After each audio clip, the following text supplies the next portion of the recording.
দিলদার হোসেন ১৯৪৫ সালের ১৩ই জানুয়ারি চাঁদপুরে জন্মগ্রহণ করেন।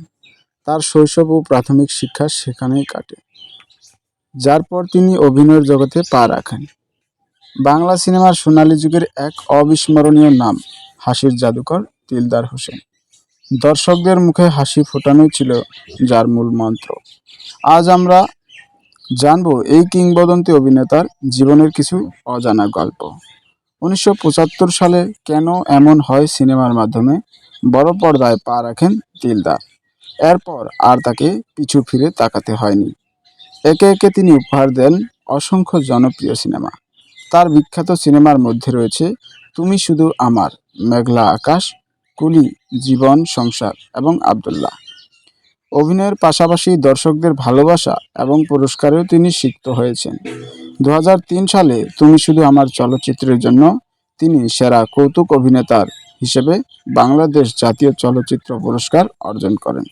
তবে পুরস্কারের চেয়েও কোটি কোটি মানুষের হৃদয়ে তার যে পাকা জায়গা ছিল তা ছিল অতুলনীয়।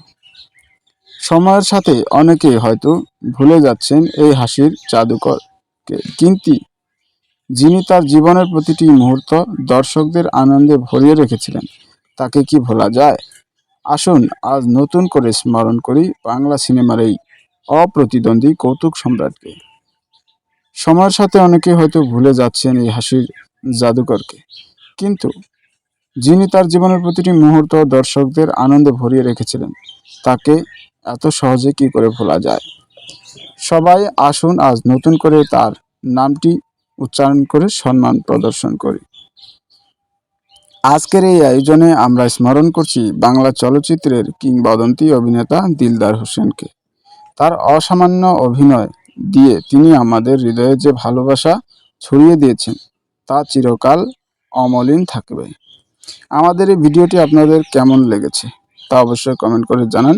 ভালো লেগে থাকলে লাইক দিয়ে বন্ধুদের সাথে শেয়ার করতে ভুলবেন না। ধন্যবাদ।